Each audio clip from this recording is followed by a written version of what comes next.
Hey everyone, how's it going? The roads here suck here, and this is going to be a follow-up video to my follow-up video. The first video just showed what happened. Second video is like, hey, this is all that's happened. And this third video is basically going to be me trying to break it down for you guys so that you guys can learn from my mistake, and I will try to explain what happened, what I think happened, and so on and so forth. Okay? I was driving along, and initially, the weather was bad. It was early in the morning in PA. It was snowing, and then it stopped, and then it started raining. Right? In New York, where I was coming from at the time, it was raining as well. So, I didn't know that it really snowed that much in PA, I just didn't consider how cold it was as well. So I'm driving, and then it stopped raining, and the highways the highway was empty. The roads appeared to be dry, and I was just driving, and all was fine, all was well. I was maybe 15 to 30 minutes from home. Steering wheel was straight, and I hit a bump. And the weight distribution in this car, I believe it's something like 58 to 42, so it's heavier in the front, right? So when you remove traction, the car flies straight and true as an arrow, right? And I hit this bump, and I guess on this bump or right after this bump was black ice with maybe some water on top. Okay, this bump, I guess, upset the way the wheels were rolling on the road, so the wheels lost traction, and the bump also probably slightly disturbed the trajectory of the car. So the result was the car started sliding to the right. Now the car starts sliding, so I let off the throttle maybe 60 to 70%, and I turn my wheel in the direction of that I want the car to go. So I'm not doing anything crazy. I just let off the gas and turn the wheel just a little bit because the car is going this way, but I want to go this way, right? And still no response. The car is still sliding. I'm guessing maybe that was all of it was just ice. I'm sliding, and eventually I come to the side where there's a pile of snow/ice, and I'm guessing since I had the wheel turned, so the wheels were like this, and then the car slid into, so the wheel was like this, and then here was the slush, and the wheel came and hit the slush, and the car bounced off of that and started violently turning around. As you can see in the video, the car is turning around. I go past 90 degrees, so I'm going past perpendicular to the barrier at 60 miles per hour. Okay, now the steering wheel is turned all the way. Okay, so I stop the rotation, but the car is still skidding sideways for maybe half a football field. That's what it felt like anyways. It kept getting closer and closer and closer to the barrier.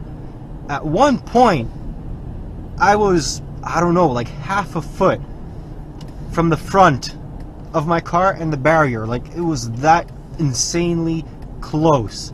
And then the car started responding to my command. I guess the snow slowed me down sufficiently enough so that I regained some traction, and the car started moving.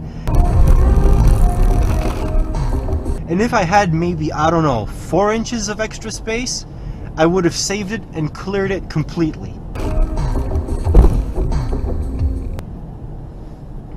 Okay?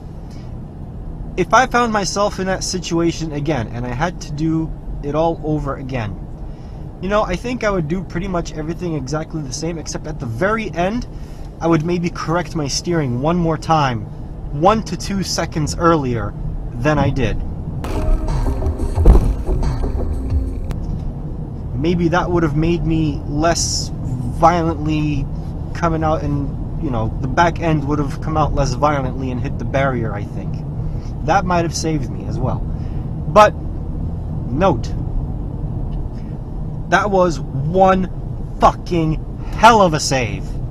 I am so proud of myself. If I was to spin out on a highway at 60 miles per hour and slam into a barrier, this was the way to go. It's $30 in damage. I just go to a junkyard, I pull a new bumper cover off, and I'm good. If all I have to show for it is $30 in damage, I will happily take that and I will laugh about it, okay? I'm just glad that I didn't total the car, that I wasn't hospitalized, that I was safe. But listen, if that happened to me again, I might not be so lucky. I mean, granted, I knew what to do and how the car reacts and stuff, but, you know, correcting loss of traction exactly as you need to is something that, like, very well seasoned and professional drivers know how to do, not the average person. If this happens to you, maybe you're not going to be so lucky, okay? So this is why I want to share what happened, reflect on it, and maybe hand out some advice based off of what I have experienced.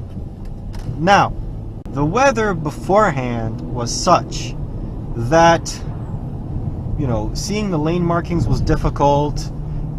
There were moments of, you know, loss in traction, but the car went straight, you know, and then it recovered. So, you know, instead of doing the 80 miles per hour that I usually do on the highway, I was going 60, right? I'm glad I wasn't going 80 miles per hour, but still a little bit too fast. You know, if looking around and seeing what everybody else was doing, the average driver was going 50 miles per hour. So some people were going 40, some people were going 60. My car is also rear-wheel drive, all right? And I'm used to blizzards. I'm used to rainstorms. But ice on the road with water on top, you know, I had a false sense of security, okay? I felt comfortable at 60 miles per hour.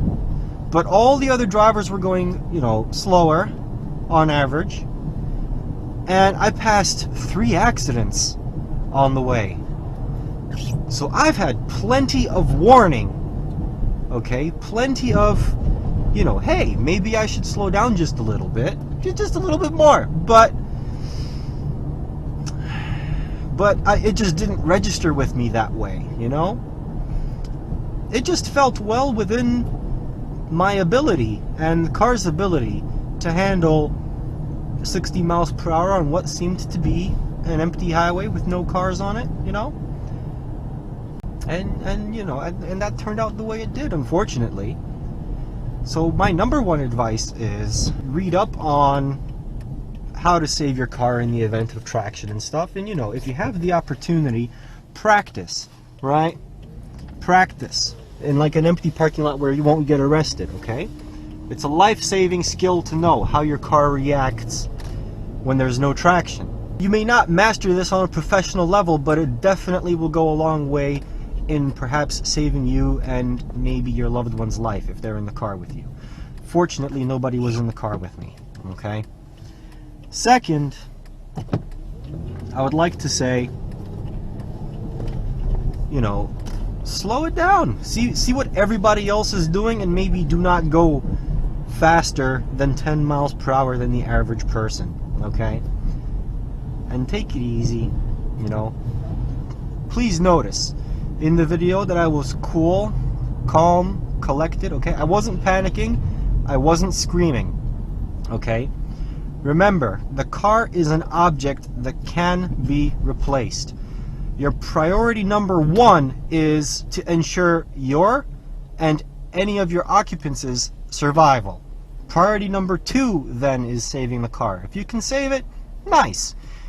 But if you can't save it, at least make it so that you will survive. Try to slow yourself down. Try to maybe not slam head on into a tree, you know?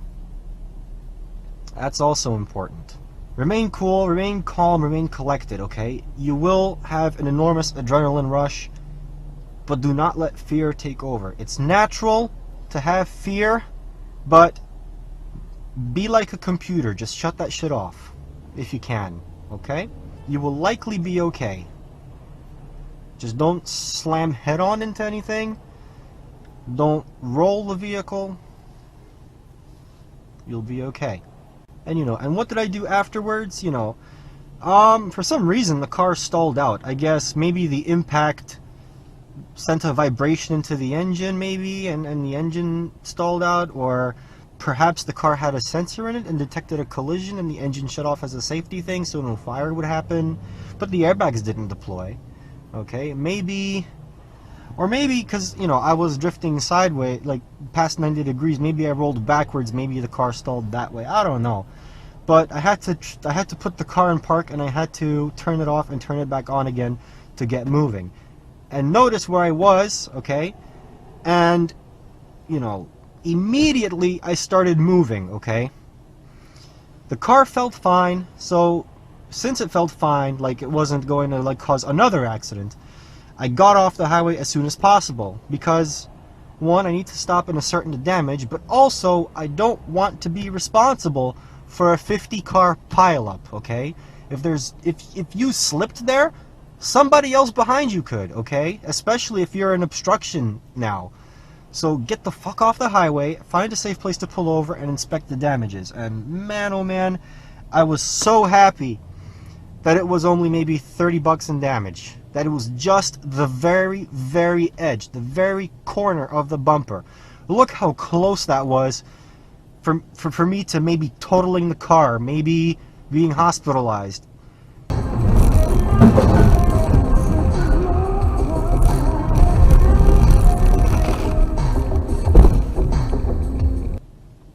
I was fortunate enough to more or less know what I was doing and try to save it. And I was very lucky that everything went the way it did, okay? But remember, you might not be so lucky. Please learn from my mistake. Please. Please. I know you probably think you're a better driver than me. I know you know you're hot shit.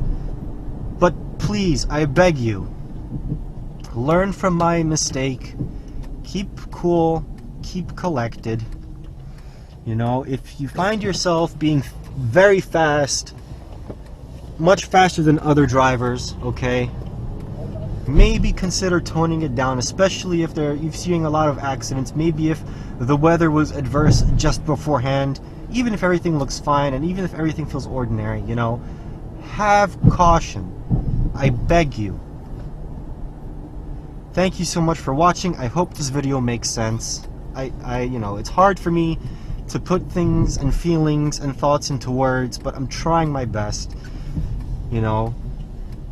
Have a good one. Take care. Drive safe. And thank you so much for watching.